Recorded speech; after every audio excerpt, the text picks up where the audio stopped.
Today, we're talking about an ingredient that doesn't show up on any order sheet, isn't stocked in the walk-in, and definitely isn't delivered by Cisco or Gordon Food Service. We're talking about sleep and learning.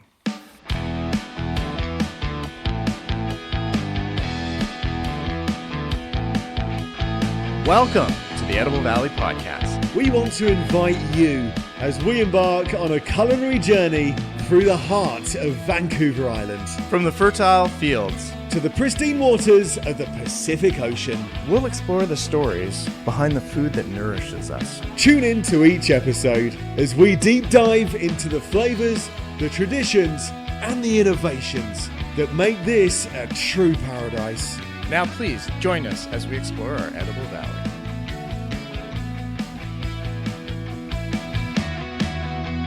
Welcome back to another episode of the Edible Valley Podcast. I'm chef and host Jonathan Fraser, and this is part of my foundation and adult education course. If you've ever worked in the hospitality, you know chefs and sleep haven't always had the best relationship. Long shifts, split schedules, late nights, early mornings have almost become part of the job.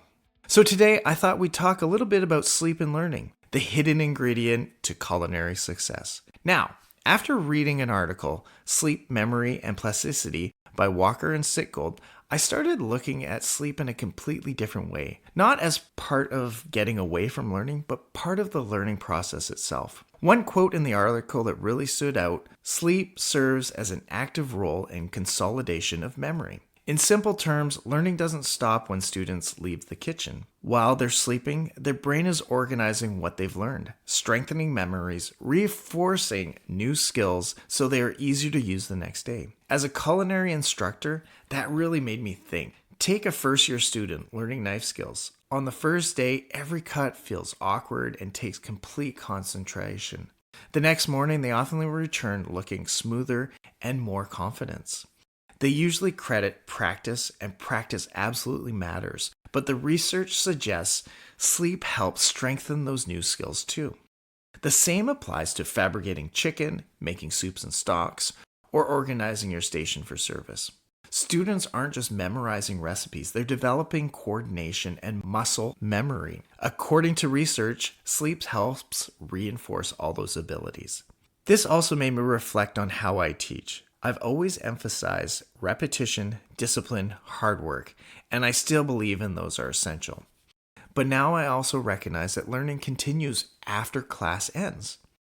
As instructors, we should encourage students to manage their time, prepare well, and understand that staying up all night before an exam or a practical assignment may actually reduce their performance.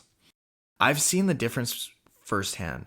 Students who come in early morning labs, well-rested, tend to be more organized, communicate better, make fewer mistakes, and work more safely. Then students who come in exhausted often forget their mise en place, misread recipes, rush through tasks, and increase the risk of accidents. Now, this article itself is highly credible. It was published by an annual review of psychology and a respected peer-reviewed journal. Now, rather than reporting on just one experiment, Walker and Stickgold reviewed evidence from many studies on sleep, memory, and brain plasticity. I also found that later researchers, including Rasch and Born in 2013, reached many of the same conclusion. That consistency across reviews gives me confidence that the connection between sleep and learning is supported by a strong body of scientific evidence. Reading this article has also challenged one assumption I had as an instructor. Like many chefs, I grew up believing that working long hours and pushing through exhaustion was simply part of being successful in the industry.